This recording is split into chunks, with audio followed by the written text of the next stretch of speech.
기도하고 시작할게요. 주님, 이렇게 정말 믿음이 연약한 저를 이렇게 메시지를 전하는 메신저로 이렇게 초대해 주신 우리 영등포 YDP 하나교회 성도분들을 축복하고 주님께서 주시는 메시지를 말씀하시고자 하는 그 의도를 제가 잘 전달할 수 있도록 도와주시고 제 입술을 주장하시고 듣는 귀를 주님께서 여셔서 주님의 메시지만 들을 수 있도록 주께서 도와주시길 간절히 원합니다. 성령님께서 인도해 주세요. 예수님 이름으로 기도했습니다. 아멘. 오늘 제목이 하나님의 인도라는 제목으로 메시지를 제가 준비했는데요. 사진 보이시죠? 어떤 느낌이세요? 광야 같으세요? 광야. 하나님의 인도라는 제목으로 출애굽기 17장 1절에서 16절 말씀을 가지고 오늘 메시지를 같이 이제 나누고 공유하려고 합니다. 출애굽기 7장 1절에서 16절 말씀이고 좀 이따 같이 한번 이 슬라이드에 나와서 같이 한번 보게 될 거예요. 하나님의 인도를 받고 싶으세요? 하나님과 동행하고 싶으십니까? 혹시 주로 누구의 말을 제일 많이 듣나요? 평소에. 아멘. 솔직히 얘기해 주세요. 주로 누구의 말을 잘 이렇게 듣는 것 같아요? 가만히 생각해 보면은 누구의 주로 말을 듣는 사람들을 보면은 그 사람의 말이라고 했을 때 내가 신뢰하는 사람의 말을 제일 많이 듣는 편이죠. 그죠? 내가 좀 신뢰할 수 있는 사람의 말을 좀 귀담아 들으려고 하죠. 제가 결혼하고 신혼 때 제가 신뢰하는 선배가 한 명 있었어요. 제가 이제 신혼이니까 저한테 조언을 하더라고요. 너 분명히 이제 부부싸움 많이 하게 될 거야. 다 그래. 걱정하지 마. 이러면서 이제 조언을 해주는데 아내가 막 잔소리를 할 거거든. 그러면은 그 잔소리 할 때 잔소리로 듣지 마. 잔소리하는 순간에 바다를 떠올려봐. 이렇게 얘기하더라고요. 그래서 바다를 왜 떠올려요? 그랬더니만 파도가 밀려오면 야 잔소리가 시작되는구나라고 상상하고 파도가 떠나가면 잔소리가 잦아드는구나. 그 아내의 말에 귀 기울이지 말고 바다를 생각하면서 파도가 밀려오고를 상상하면서 그 잔소리에 너무 묶여있지 말라고 저한테 조언을 하더라고요. 제가 좋아하고 신뢰하는 선배라 믿었어요. 신혼 초니까 어느 날 부부싸움을 했습니다. 그 상황이 똑같이 펼쳐지더라고요. 아내가 이제 제가 잘못을 했겠죠. 보통 잔소리를 이제 잔소리라고 생각하는 말들을 했어요. 떠올랐어요. 맞다. 바다를 상상하라고 그랬지. 바다를 상상했어요. 아내가 막 얘기할 때 파도가 오는구나. 아내가 이제 좀 잦아들면 파도가 떠나갔네 이렇게 상상을 했어요. 그렇게 시키는 대로 한번 해봤는데 어떻게 됐을까요? 결과는 더 안 좋았어요. 왜 내 말을 안 듣냐고. 무슨 생각하냐고. 그래서 그 다음날 가서 그 선배한테 전혀 효과가 없다고.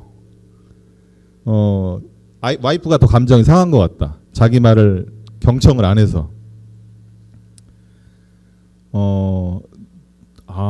내가 신뢰하는 사람이지만 그 사람의 말이 절대적이진 않구나. 물론 당연하죠, 그죠? 사람의 말이 절대적이진 않은데 그거 들으면서 정말 피부로 깨달았어요. 들을 땐 되게 좋은 조언 같았는데 작동하지 않더라고요. 누구의 말을 듣느냐가 굉장히 중요한 것 같아요. 그리고 사실 그 말이 좋아 보일 수는 있는데 정말 좋은지는 사실은 저희가 따져봐야 되죠. 사실 기도해야 되죠. 사실은 그 말이 정말 나한테 좋은 말인지 구별하기 사실 어려워요. 살다 보면은 진짜로 구별하기 어려울 때도 많잖아요. 그죠? 이게 나한테 도움이 되는 말인 것 같은데 진짜 도움이 되는지 안 되는지를 구별하기 어렵고 때로는 잘못 선택해서 실패할 때도 있죠. 근데 큰 그림으로 보면 그 실패가 실패 같지는 않아요. 저도 그렇게 한번 경험하고 아, 이게 듣는다라는 게 어떤 거구나를 또 한번 이제 생각하게 된 거죠. 오늘 메시지는 하나님을 말씀을 듣고 따라 나선 이스라엘 백성에 대한 얘기입니다. 출애굽기 17장 1절 말씀인데요. 한번 같이 읽어볼까요? 시작. 이스라엘 자손의 온 회중은 신 광야를 떠나서 주의 명령대로 진을 옮겨가면서 이동하였다. 그들은 르비딤에 짐을 쳤는데 거기에는 백성이 마실 물이 없었다.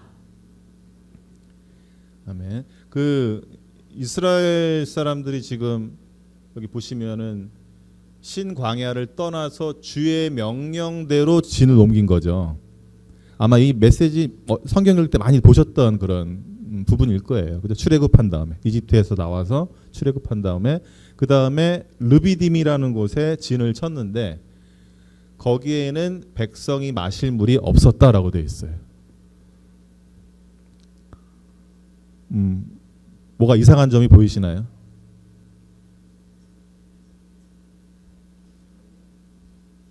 사진을 잠깐 볼까요? 이게 오늘날의 이제 중동, 그죠? 중동 지역이고 오늘 얘기하는 게 요쪽 지역에서 일어났던 일이에요. 출애굽기 17장 말씀이 요쪽에서 지금 일어난 이야기고 이게 오늘날 중동 지도를 보면 이스라엘은 굉장히 작고 온통 보시다시피 어떻게 둘러싸여 있죠? 이스라엘을 둘러싼 나라들은 다 일종의 아랍 국가들이죠, 그죠? 그냥 딱 이스라엘만 이스라엘이고, 요르단 옆에 여기 서한 지구 이렇게 있고, 어쨌든 중동 지도예요. 그런데 오늘 얘기하는 그 르비딤 사건이 일어난 곳은 그 중에서도 요 정도 되는 곳에서 일어난 일인데, 그걸 좀 더 확대해 보면, 자, 이렇게 이제 출애굽한 그 경로를 이렇게 얘기해 준 거예요. 여기서 넘어와서 여기가 지금 홍해라고 생각하는 부분을 건너서 여기 마라 쓴물 사건이 있고 엘림에서 아주 물이 풍부한 오아시스를 만나고 그 다음에 돕가를 갔다가 알루스 갔다가 르비딤 여기까지 온 거죠. 이제 굉장히 많은 숫자의 인구가 이렇게 이동한 거죠, 그죠? 여기까지 르비딤까지 여기예요 지금. 보시다시피 광야라고 써 있어요, 그죠? 광야. 근데 광야라고 하면은 보통 이제 처음 들으신 분들은 광야에는 아무것도 없다 이렇게 생각할 수 있는데 실제로 아무것도 없는 건 아니죠, 그죠? 가보면은 풀도 있고 다 있어요. 건기 우기에 따라서 물도 있어요, 그죠? 근데 중요한 거는 이 이동이 자기들 마음대로 이동한 게 아니라 아까 보신 것처럼 어떻게 이동했어요? 주의 명령대로. 그 주의 명령인데 주로 뭐로 나타났죠? 구름 기둥과 불 기둥으로. 그게 움직이면 움직이고 머물러 있으면 움직이면 안 되죠, 그죠? 그렇게 이동하는 결과가 르비딤이에요. 근데 르비딤에 짐을 쳤는데 거기에 뭐가 없어요? 물이 없어요. 그렇다면은 좀 이상하게 생각할 수도, 전 좀 이상했어요. 하나님이 어디로 지금 보낸 거예요? 물이 없는 곳을 보낸 거예요. 광야에서 건기에 물이 없다는 얘기는 굉장히 힘들고 이제 죽을 수 있는 어떤 상황이 될 수 있죠. 이스라엘 쪽은 건기 우기가 우리랑 반대인 거 아시죠, 그죠? 예를 들어서 겨울이 우기고 여름이 건기예요. 거의 반반씩 나눠지는데 그런데 지금 이게 6월절 지났잖아요. 그러니까 지금 건기로 접어드는 시점인 거죠. 그러니까 지금 이 장소는 굉장히 메마른 장소예요. 르비딤은 물이 없는 데죠. 수많은 사람이 이동을 하는데 그럼 물이 없이 이동했을까요? 아닐 거예요. 아까 마라 또는 엘림 이런 데서 물을 보충했을 거예요, 분명히. 물을 굉장히 많이 보충해서 가지고 이동했겠죠. 그죠? 그런데 온 곳이 하나님께서 인도한 것이 물이 없는 곳이에요. 이 메시지가 조금 혼돈될 수 있는데 백성에게 물이 없다고 얘기하지 않았어요. 그죠? 백성한테, 이스라엘 백성한테 물이 없다고 얘기 안 하고 어디에 물이 없다고요?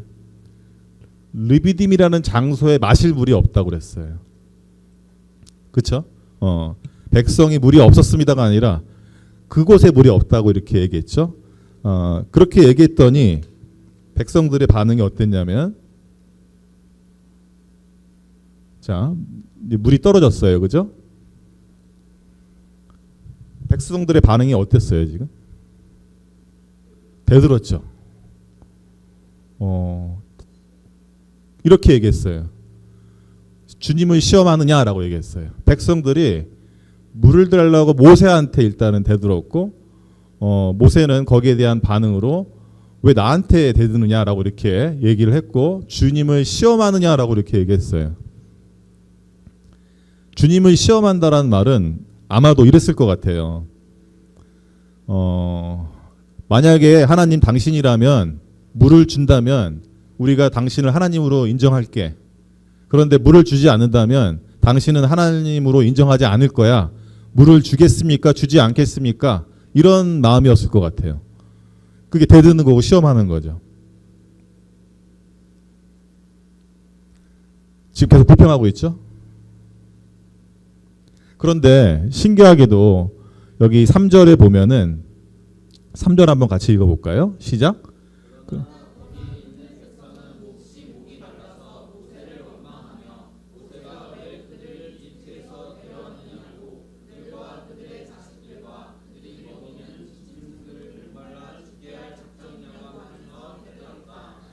여기 몹시 목이 말라서라는 표현이 나오죠. 근데 이게 이제 우리말 성경이나 영어 성경에는 이게 잘 드러나 있지 않은데 히브리어 원문에서는 목이 마르다고 할 때 이 말라서라는 표현이 시제가 있는데, 그러니까 시제, 영어에서 얘기하는 시제가 있는데 그 시제가 미래 완료 시제래요. 그 말은 무슨 말이냐면은 지금 당장 목이 마른 게 아니라 목이 마를 거란 얘기예요. 이제 목이 마를 거란 얘기인데 백성들은 지금 당장 목이 마른 게 아니라 목이 마를 것에 대해서 굉장히 뭐 한 거예요? 두려움이 있는 거예요. 이제 곧 물이 떨어질 것 같은데. 근데 여기 계속 머무르라고? 모세 당신 어쩔 거야? 어쩌자고 우리 물 없는 곳으로 데려와서 우리 이렇게 두려움에 빠지게 해요. 모세도 목이 말랐을 거예요? 안 말랐을까요? 말랐을 수도 있죠. 물이 만약에 떨어져 간다면. 근데 모세의 관점은 보니까 목이 마른 것 자체에 대한 것보다도 하나님이 다음 스텝을 어떻게 인도하실까라는 것에 대해서 계속 집중했던 것 같아요. 움직이고 움직이지 않고 해. 근데 백성들은 지금 어떻죠? 목이 마른 것 자체가 지금 문제고, 더 중요한 거는 앞으로 물이 떨어졌을 때 그 목마름을 어떻게 버티지라는 그러한 두려움 때문에 지금 대들고 불만하는 것처럼 보입니다. 어떠세요? 이런 이스라엘 백성 보니까 어떠세요? 예전에는 저도 이런 말씀 읽으면 이런 생각했거든요. 아니 하나님이 이렇게 홍해 가르는 것도 보여줬을 테고 10가지 재앙 이렇게 다 해서 애굽에서 나올 수 있도록 도와주신 그 전능하신 분이 하나님인데 이거 어떻게 해 주시겠지라는 생각 왜 안 하지 이스라엘 백성은? 그런 생각 할 수 있을 것 같은데 우리 결과론적으로 이제 지금 다 아니까 이렇게 저도 그렇게 생각했어요. 근데 저도 어떤 상황에 들어가니까 별반 다르지 않더라고요. 우리가 하나님을 처음에 제가 질문드리고 하나님의 인도하심을 받고 싶습니까? 하면 대부분 당연하죠. 인도하심 받고 싶어요. 이렇게 얘기하죠. 하나님과 동행하고 싶으세요? 예, 동행하고 싶습니까? 동행하고 싶습니다. 이렇게 얘기하죠. 근데 제 스스로 생각해 보면은 제가 원하는 쪽으로 움직인 거랑 하나님이 이동시키신 거랑 일치할 때는 괜찮은데 그렇지 않을 때에는 역시 불편해요. 왜 나를 이런 쪽으로 이렇게 이끄시지? 어려운 상황 만나면 그죠? 왜 나를 이건 내가 원하는 게 아니었는데 하나님 이게 하나님께서 원하시는 거였어요라고 질문하거나 불평하거나 하죠. 괴로운 상황 만나면 더 그렇죠. 뭐 재정적인 어려움이 만나서 정말 어찌할 바 모를 때 왜 하나님 믿으면 좋다고 하는데 나는 왜 이 어려움에 빠졌습니까? 건강이 나빠져도 그런 생각 많이 해요. 갑작스러운 질병이 찾아오면 굉장히 약해져요. 관계가 특별히 힘들어지면 초조해하고 불안해하죠, 우리가. 그러면 그 문제에 집중하는 경우가 많아요. 혹시 그런 경험 있으신가요? 있으시죠? 아직 목이 마르진 않았던 것 같아요, 백성들은. 앞으로 목이 마를 것에 대해서 지금 두려워한다라고 성경 말씀은 얘기하고 있는 것 같습니다. 우리는, 여러분들은 혹시 어떤 목마름이 있나요? 갈망이 있습니까? 모세처럼 하나님께서 어떻게 인도하실까에 대한 갈망이 있습니까? 아니면은 단지 내가 원하는 삶, 내가 바라는 삶, 내가 바라는 상태, 내 욕구에 대한 목마름인가요? 근데 우리가 생활하는 현실은 사실은 녹록진 않아요. 그죠? 여러 가지 어려운 상황이 예상치 못하게 생기잖아요. 그럴 때 여러분들은 어떻게 반응하시나요? 자, 그 다음을 한번 볼게요. 자, 모세는 어떻게 반응했냐면은 4절 한번 같이 읽어볼까요? 시작.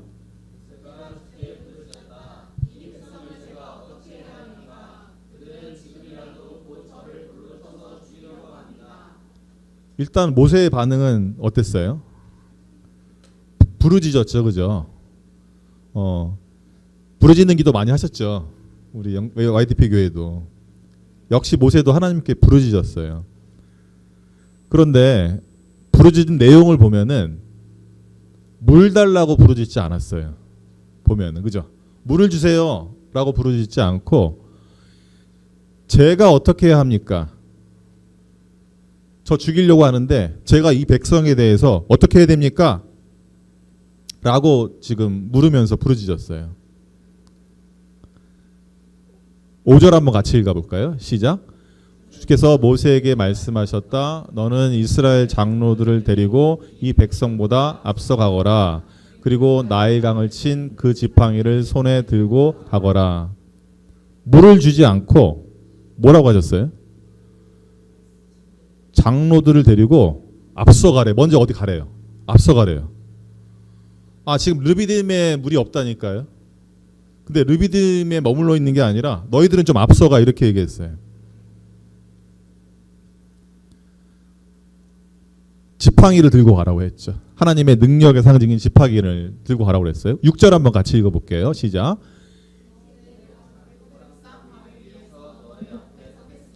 너는 그 바위를 쳐라. 그러면 거기에서 이 백성이 마실 물이 터져 나올 것이다.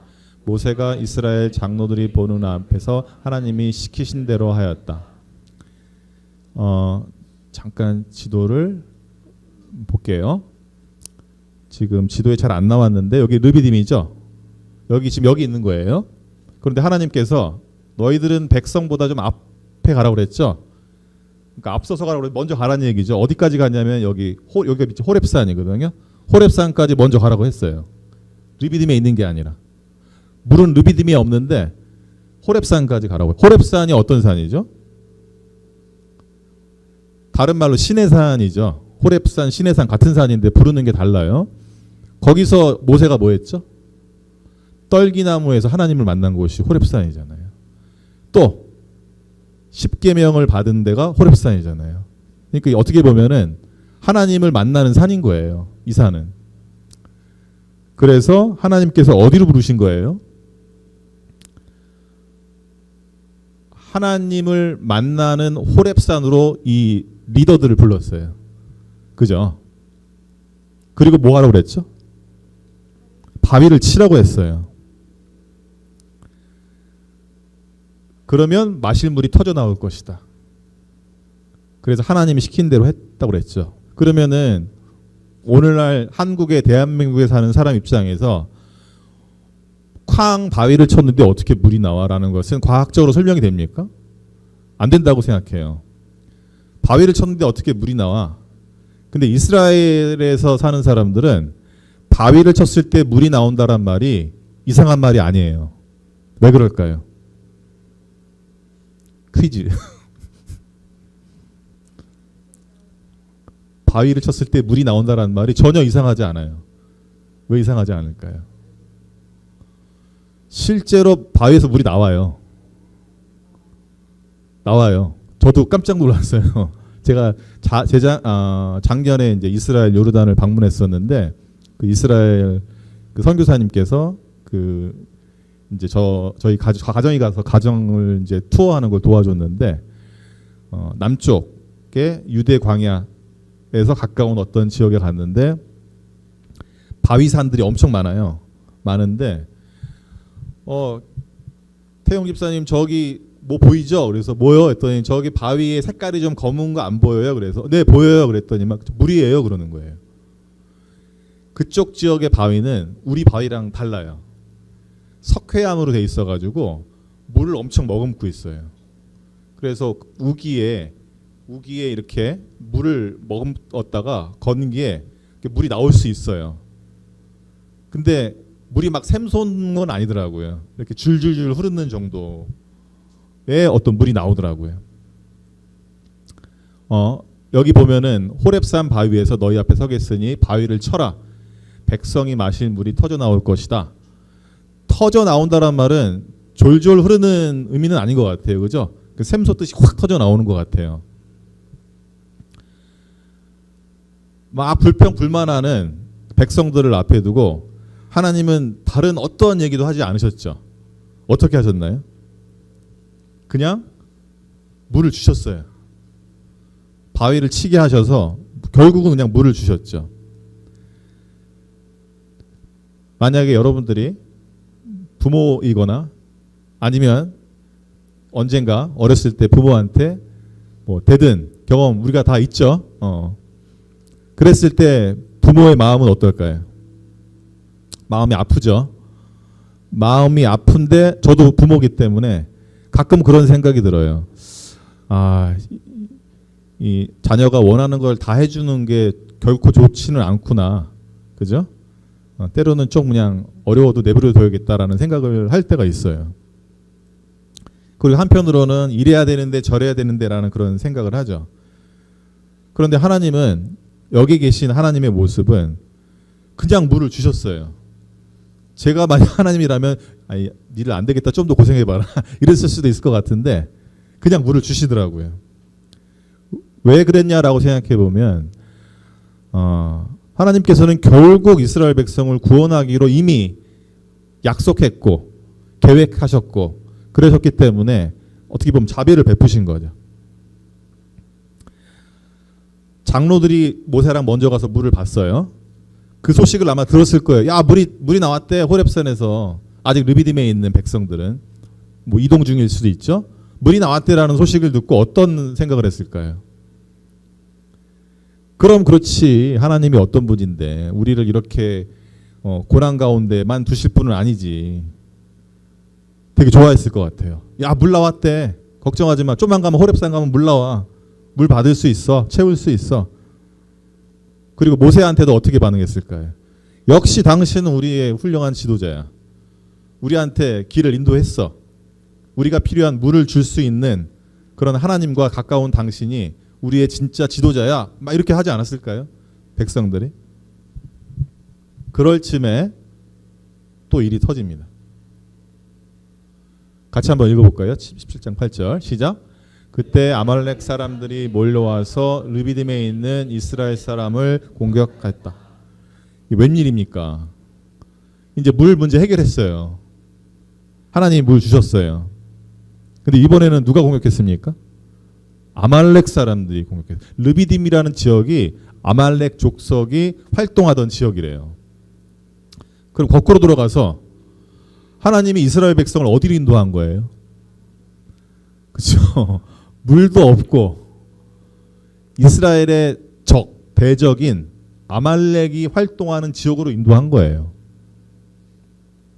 아말렉 민족이 어떤 민족입니까? 사울왕 때 이스라엘을 대적했던, 이스라엘을 없애려고 했던 그 족속이에요. 그리고 에스더서에 보면은 모르드게와 에스더를 죽이려고 했던 그 하만이 아말렉 족속이래요. 그러니까 끝까지 뭐한 족속이죠? 이스라엘 백성에 대해서 원수인 족속이고 죽이려고 하는 족속이에요. 또 백성은 어땠을까요? 또 두려움에 빠졌을 거예요. 무서워하고 도망칠 수도 있죠.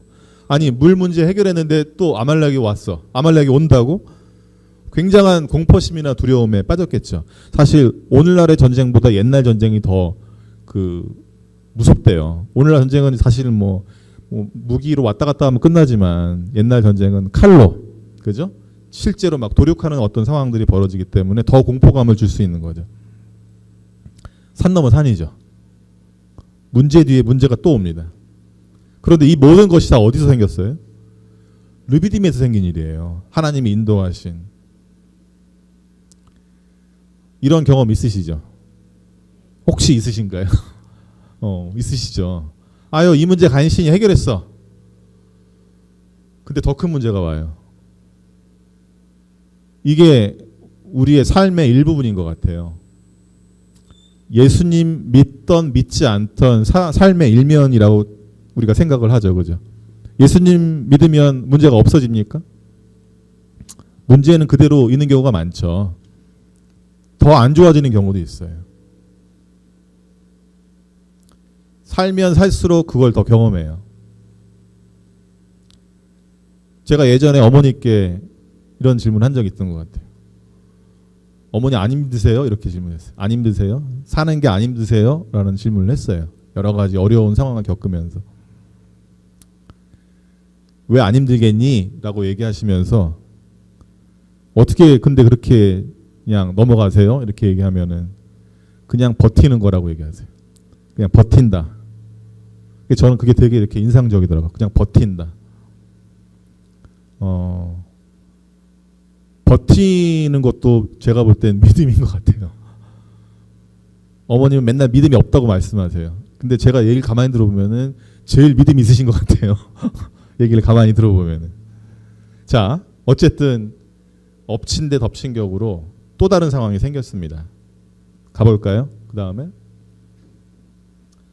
9절에서 13절인데 일단 9절 한번 같이 읽어볼게요. 시작. 모세가 여호수아에게 말하였다. 장정들을 뽑아서 아말렉과 싸우러 나가라. 내가 하나님의 지팡이를 손을 들고 산 꼭대기에 서 있겠다. 다 읽어볼까요? 그냥 내용을. 시작. 여호수아는 모세가 그에게 말한 대로 아말렉과 싸우러 나가고 모세와 아론과 홀은 언덕 위로 올라갔다. 모세가 그의 팔을 들면 이스라엘이 더욱 우세하고 그가 팔을 내리면 아말렉이 더욱 우세하였다. 모세가 피곤하여 팔을 들고 있을 수 없게 되니 아론과 홀이 돌을 가져와서 모세를 앉게 하고 그들이 각각 그 양쪽에 서서 그의 팔을 붙들어 올렸다. 해가 질 때까지 그가 팔을 내리지 않았다. 이렇게 해서 여호수아는 아말렉과 그 백성을 칼로 무찔렀다. 아멘. 아까 처음에 물이 없었을 때의 백성이 대들었을 때의 모세의 반응이랑 지금 아말렉이 쳐들어왔을 때 모세의 반응에 좀 차이점이 있죠. 혹시 차이점 보이세요? 첫 번째 반응에 차이점이 보이세요? 아까 이게 반응이었어요. 대들었을 때. 그리고 아말렉이 쳐들어왔을 때의 반응이에요. 그렇죠. 처음에 물이 없을 때는 하나님께 부르짖었다가 시작이죠. 말씀에 근거하면. 근데 두 번째 아말렉이 쳐들어왔을 때는 부르짖지 않죠. 어떻게 해요? 바로 모세는 여호수아를 출동시켜요. 여호수아에게 말하였다. 이거부터 시작되죠. 뭐 성경 쓴 기자가 당연히 부르짖는 건 당연하니까 라고 빼먹을 수도 있고 또 한편으로는 모세는 알지 않았을까? 이미 하나님 마음을 알지 않았을까? 지금은 부르짖을 때가 아니라 나가서 싸워야 할 때라는 걸 알고 있지 않았을까? 부르지도 않고 바로 출동시켜요. 처음엔 이상했어요. 좀 모세가 왜 이러지? 경솔한 거 아닌가? 하나님께 묻지도 않고 막 출동시키네. 만약에 우리가 그 당시 이스라엘 백성이라면은 혹시 그런 생각할 수 있지 않을까요? 모세가 바로 그냥 우리더러 싸우러 나가래. 우리 다 죽으면 어떡하려고. 하나님께 묻지도 않고 기도도 안 드리고. 그런데 모세는 그렇게 내용에 의하면 했죠. 그리고 역시 뭐를 들었어요? 지팡이를 들었잖아요. 어디에 올랐습니까? 산 꼭대기에 올랐어요. 이 산은 어딜까요, 여러분? 정확하게 뭐 호렙산이라고 나와 있지는 않지만 내용상 유추하건대 호렙산일 수 있을 것 같아요. 르비딤은 평야래요. 그 뜻 자체가 평원이래요, 오늘날. 뭐 산이 있더라도 언덕 같은 게 있을지 모르겠지만 기본적으로 평야예요. 산 꼭대기로 먼저 올라가게 한 거예요, 지금. 산 꼭대기 올라가면 잘 보이죠? 아래에서. 모세가 무엇을 해야 할지 정확하게 알고 있던 것 같아요. 이 말은 하나님의 말씀 없이 움직이지 않는 모세라면 이미 하나님이 어떤 마음이었을지 모세는 알았던 것 같아요. 그래서 무조건 산꼭대기 올라갑니다. 근데 혼자 안 올라가죠. 누구랑 올라가죠? 아론과 훌 같이 올라가요. 두 사람을 데리고 올라가요. 팔을 들죠. 들면 우세하고 내리면 아말렉이 더 우세했대요. 이 팔이 뭔가 이렇게 상징하는 게 있는 것 같아요. 팔 올리면 사람들이 보이죠. 모세로부터 이렇게 뭐 용기를 받을 수도 있고, 팔을 내리면 안 보이니까. 모세 나이가 80이 넘었잖아요. 80세 이상 된 노인이 팔을 하루 종일 들고 있다고 상상해 보세요. 지팡이 들고 이렇게. 하루 종일이 아니라 우리 젊은 우리도 이제 뭐 한 1시간 들면 죽겠죠. 근데 팔을 들을 수밖에 없는 모세의 마음이죠. 그때 누가? 아론과 훌이 돌을 가져와서 모세를 앉게 하고 양쪽에서 이렇게 붙들었다는 말. 이 말도 아마 여러분 많이 들었던 말씀이실 거예요. 해가 질 때까지 팔을 내리지 않았다.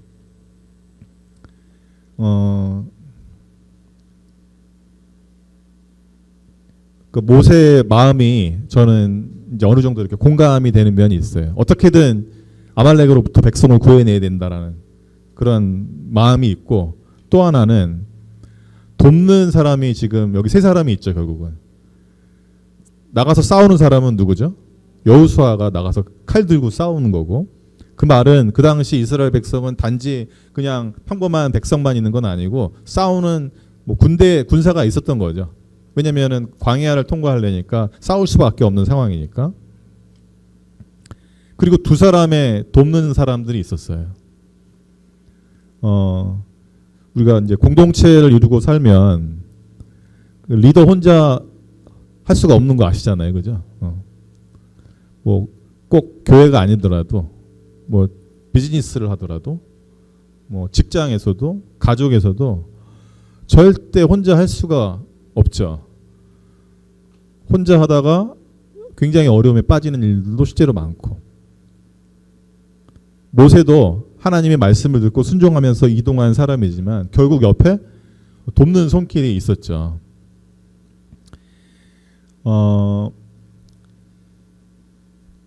제가 리턴 연극 보면서 되게 막 정신없이 막 지나가서 되게 스피디하더라고요. 약간 영화 보는 느낌이었어요. 되게 속도감이 있어가지고 2시간이 금방 가더라고요. 2시간 벌써 다 지났네. 근데 그 장면 속에 저는 경험을 했기 때문에 장면이 좀 더 의미가 있겠죠, 그죠? 경험을 했기 때문에 의미가 있고, 그리고 사실 어떤 거는 약간 극화시킨 게 있고, 어떤 것들은 실제도 있고, 이게 구별이 되더라고요, 보면서. 사실 교회를 제일 처음 나간 건 저거든요. 교회를 제일 처음 나갔던 건 저였어요. 어렸을 때 초등학교 4, 5학년 때였어요. 제일 친한 친구 어머님이 여의도 순복음교회 집사님이셨어요. 근데 순복음교회가 성령 집회 때 많이 해가지고 막 귀신 쫓는 이야기 막 이런 얘기를 친구가 해주는데 너무 재밌는 거예요. 궁금하기도 하고, 와, 귀신, 만화책에서 읽었던 그 귀신 쫓는 거를 사람이 한다고? 뭐 예수님 이름으로 쫓는다고 하니까 너무 신기한 거죠. 마치 예수님이 슈퍼맨처럼 히어로처럼 느껴지는 거예요. 와, 그런 존재가 있다고? 그러면서 그 친구가 교회 가자고 그러더라고요. 그래서 여의도 순복음교회가 그 당시에 저희 집에서 멀지는 않았어요. 당산동에 살아서 따라갔어요.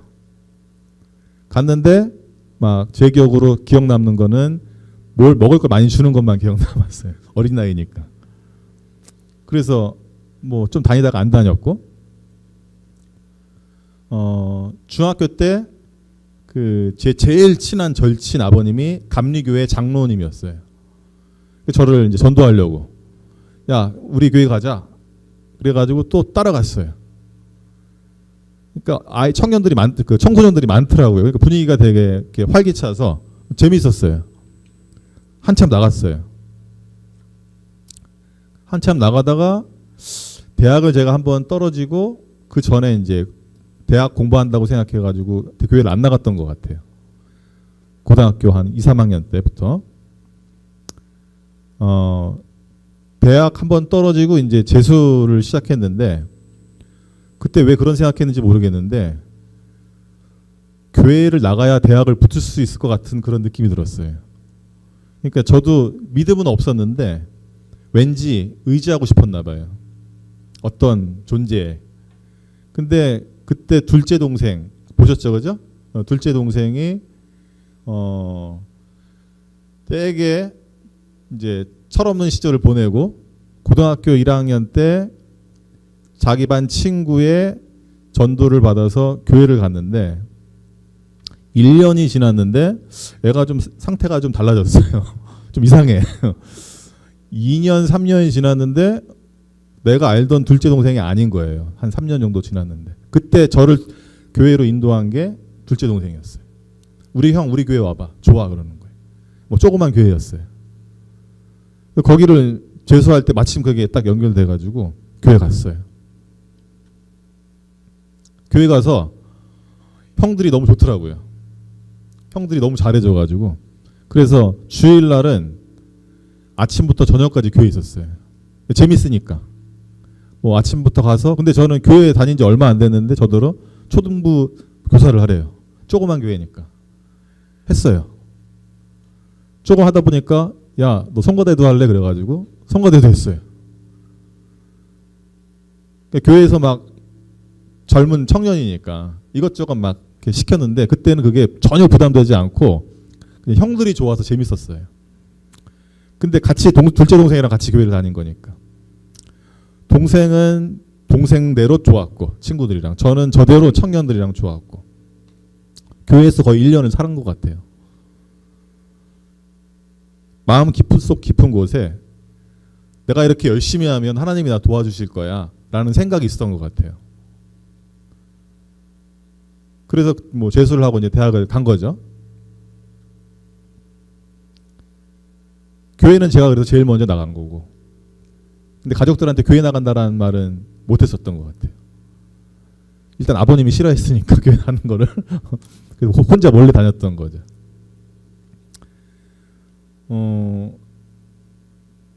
막내 동생인 성한 전도사가 처음에 교회를 나갔던 게 굉장히 기억이 나요. 길거리에서 2시간을 얘기했어요. 비 오는데 우산 속에서. 형, 성경이 말이 돼? 창세기가 말이 돼? 어떻게 말씀으로 뭘 만들어? 이건 신화야. 형, 이걸 믿어? 저한테 그러더라고요. 그래서 저는 그때 예수님 믿는 상태였거든요. 믿지. 자기는 믿을 수 없대요. 둘째 동생도 설득하고 저도 이제 같이 설득하고,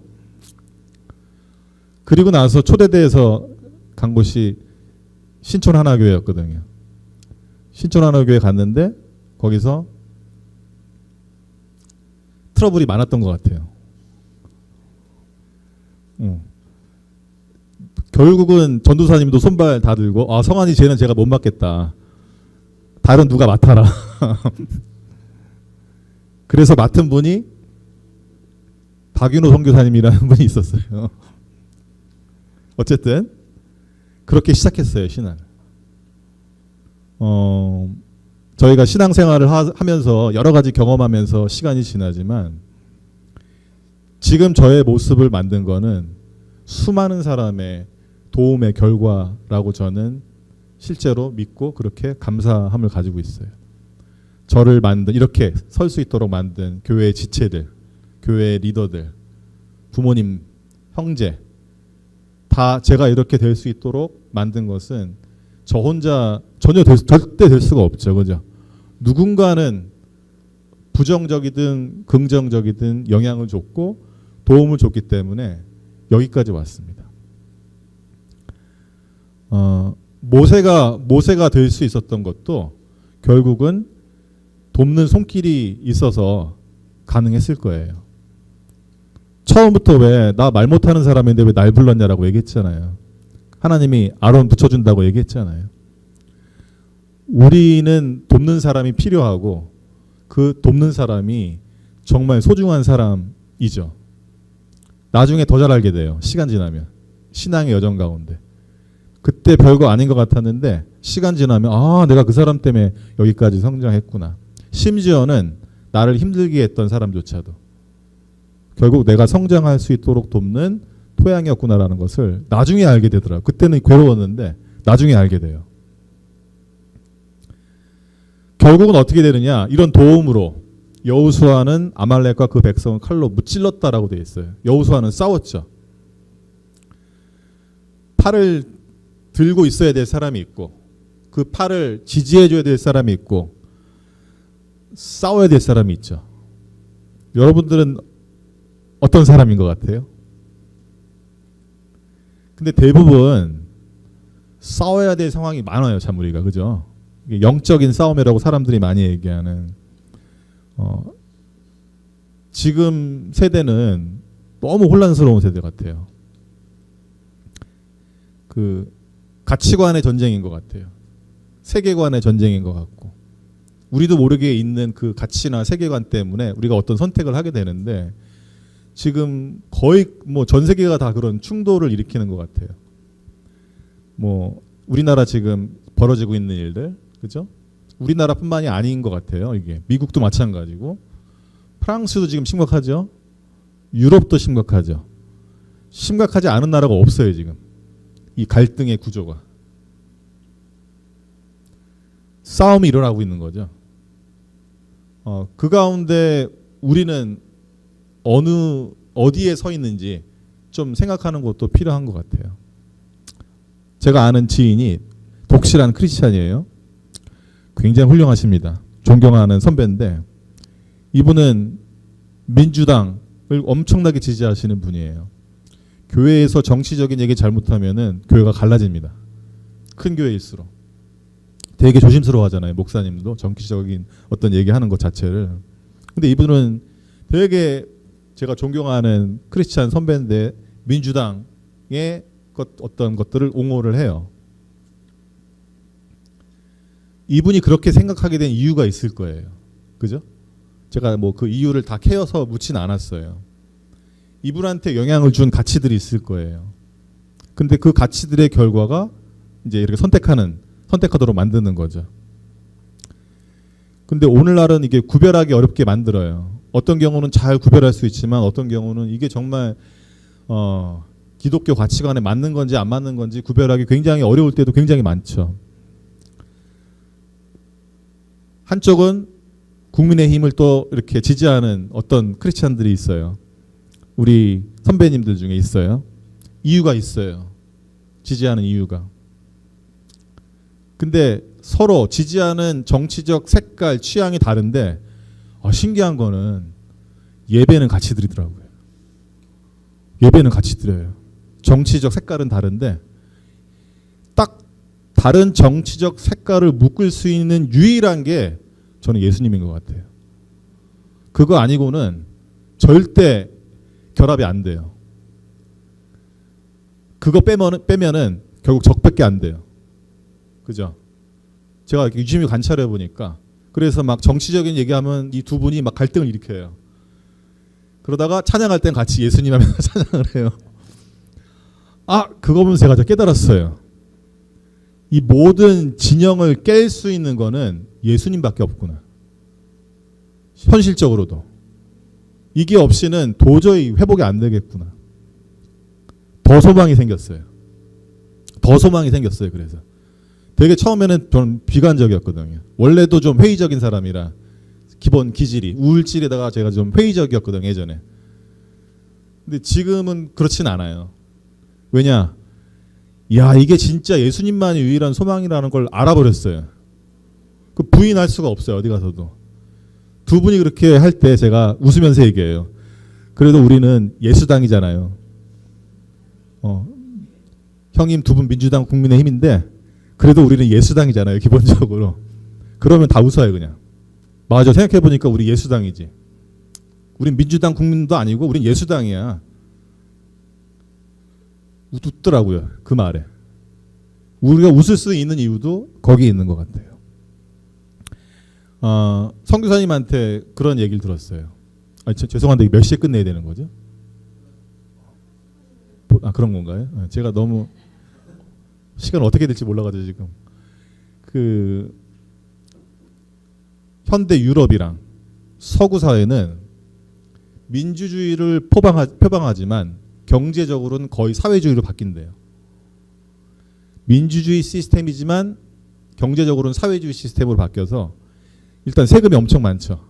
세금이 많기 때문에 그 세금에 대한 자기가 번 세금에 대한 내는 그 비율에 대한 불만들이 좀 많은 것 같아요.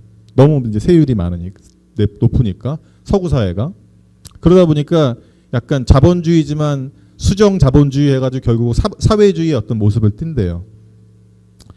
민주주의의 끝판은 결국은 내가 원하는 대로 하고 싶어 라는 가치가 기본적으로 있기 때문에 자유를 부르짖기 때문에 결국은 갈라질 수밖에 없다라고 얘기하더라고요. 결국은 자기 이념만 더 중요하다라는 가치를 내세우기 때문에 그러니까 싸우는 거죠. 싸울 수밖에 없는 구조인 거예요. 우리는 어떤 싸움을 싸워야 되는 사람들입니까? 그 틈에서 분별하는 게 굉장히 필요하죠. 그죠? 일단은 우리가 추구하는 바를 명확하게 갖고 있지 않으면 우리도 모르게 어디론가 원치 않게 휩쓸려 갈 수 있는 그런 사회인 것 같아요. 어떻게 보면은 전신갑주를 입으란 말이 탁 와닿아요. 그렇지 않으면 나도 모르게 내가 속해 있는 어떤 모습 속에서 끌려갈 수 있는 것들이 너무 많죠.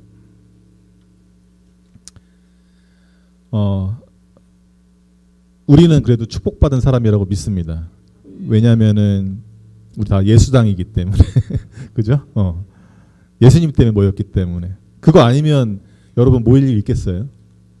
여기 지금 다 다른 일을 하고 계시고 다른 걸 할 텐데 예수님 아니면 아마 특별히 여기 모일 일 없을 수도 있어요. 더 가보겠습니다.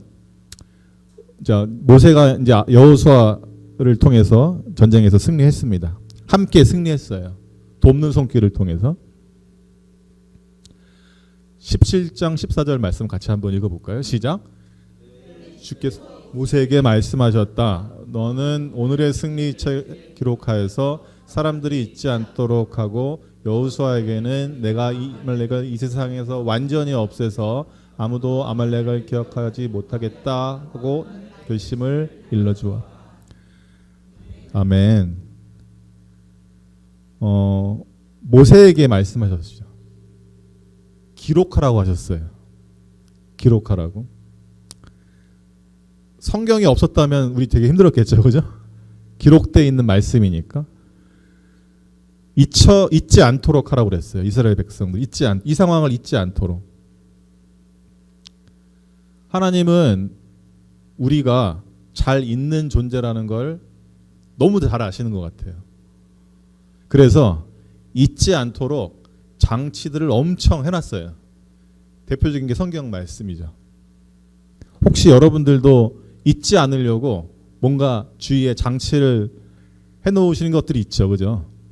뭐 플래너를 쓸 수도 있고 뭔가 잊지 않으려고 리마인드 하려고. 근데 오늘 승리를 책에 기록하라고 그랬어요. 어디서 승리했습니까? 물이 없는 곳에서. 그렇죠?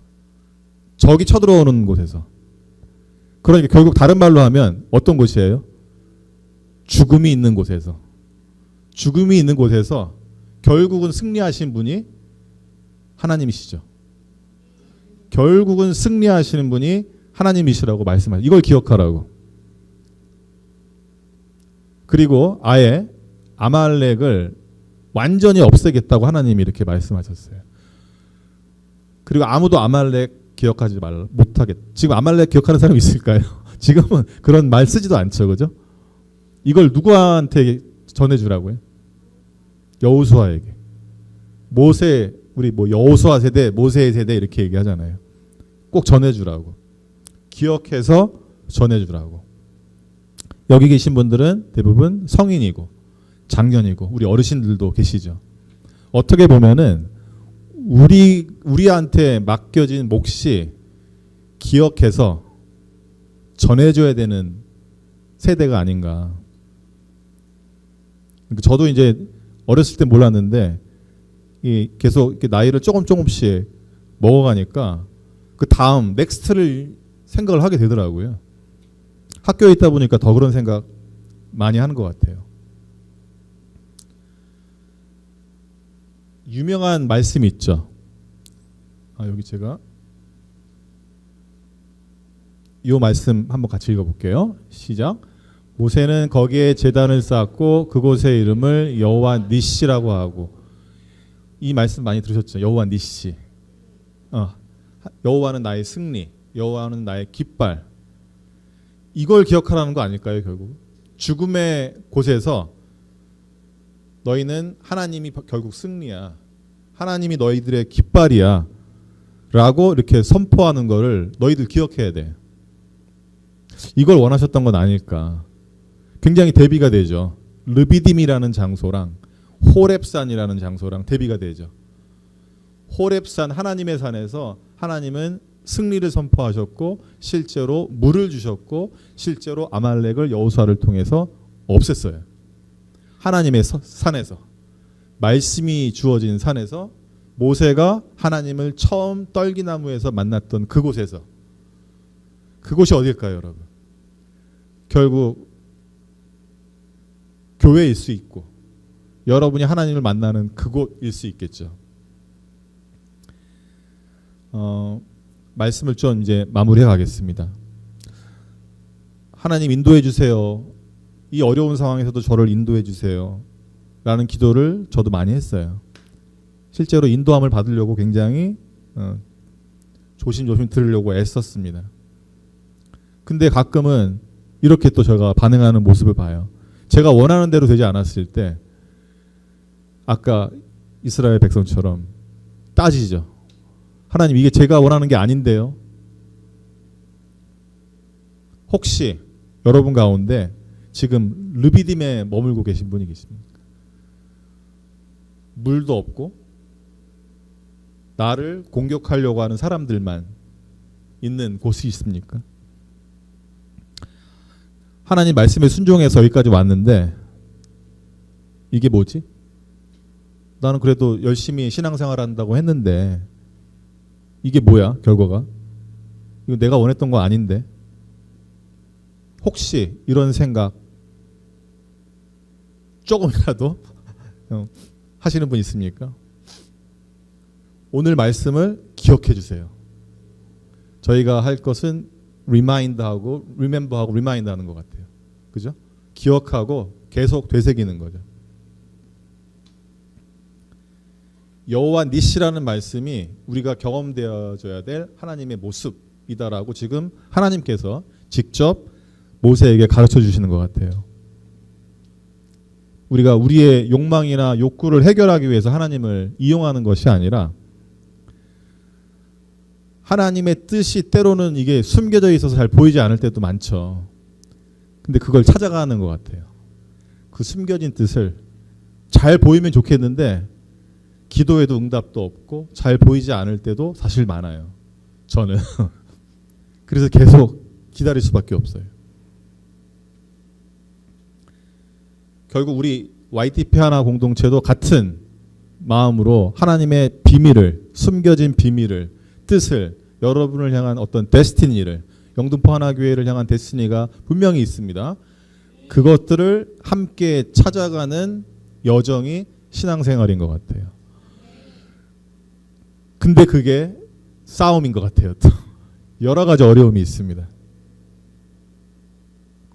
우리가 선택해야 되는 것 같아요. 그래서 결국은 선택하는 게 어렵죠.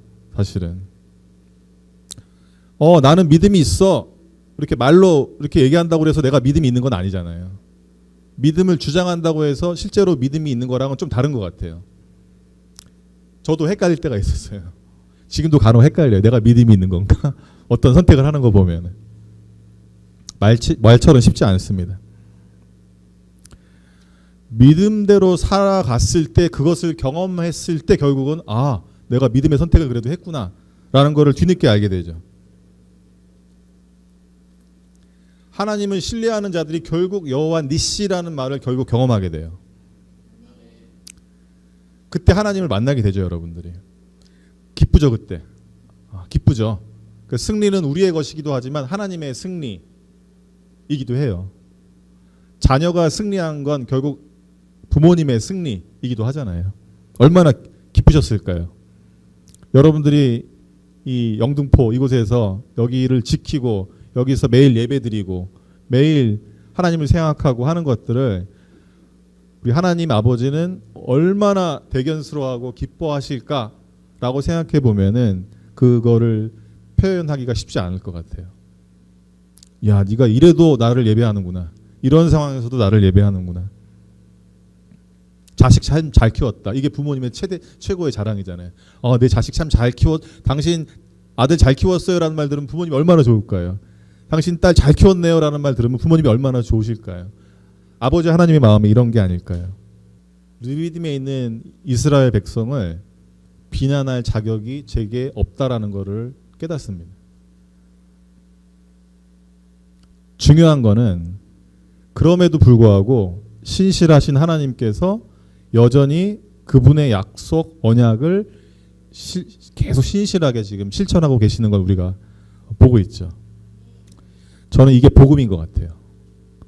우리의 어떠함이 아니라 내 마음 상태나 우리가 요즘에 심리학을 하도 많이 이렇게 절대적인 것처럼 얘기하는 경우가 많아서 그런 문제를 해결하는 것이 아니라, 그런 거로부터 위안을 받는 것이 아니라, 그분이 우리의 어떤 상태와 관계없이 지속적으로 우리에게 오셔서 손 내미시고 우리를 인도하시고 우리를 이끄시고 우리를 예수님 다시 오실 때 완전한 회복으로 이루어 나가시는 것을 펼쳐가시는 분이 하나님이시다라는 것을 말씀을 통해서 볼 수 있다면, 이스라엘 백성 쟤들 아직도 왜 저러냐 라는 게 보이는 게 아니라, 그럼에도 불구하고 하나님은 이루어 가시는구나 를 본다면 그게 은혜 아닐까요?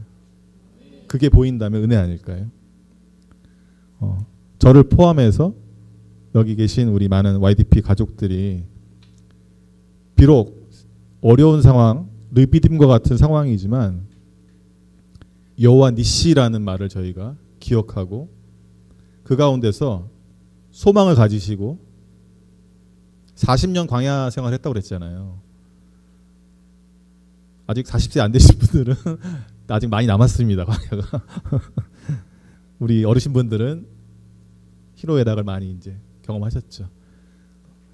광야에 있는 게 문제가 아니라 저희가 광야에서 하나님을 경험하냐 마냐가 이제 중요한 문제 같아요. 자, 르비딤에 있을지라도 호렙산 바라보시면서 하나님께서 여러분들에게 약속하신 승리를 누리시길 간절히 원합니다. 같이 기도할까요? 이 시간 같이 기도하길 원합니다.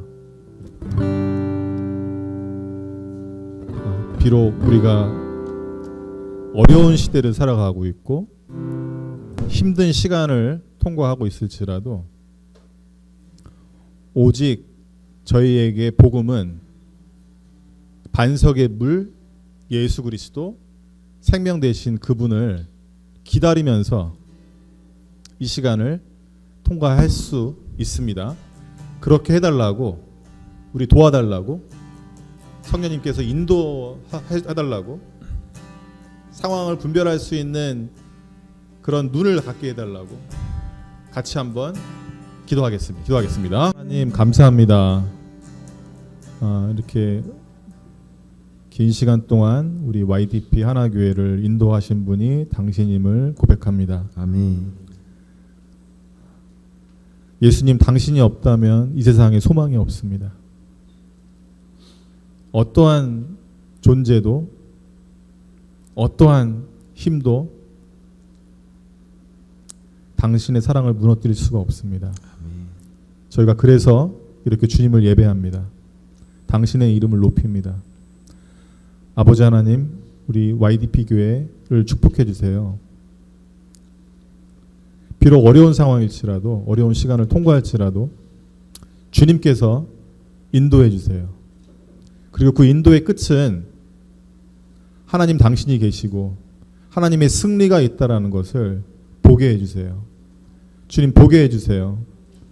기도할 때, 예배드릴 때, 메시지가 선포될 때마다 하나님은 승리이시지 라는 것을 기억하게 하셔서 비록 어렵고 힘든 시간일지라도 이 시간을 통과할 때 저희가 하나님만 기억하게 도와주시길 간절히 원합니다.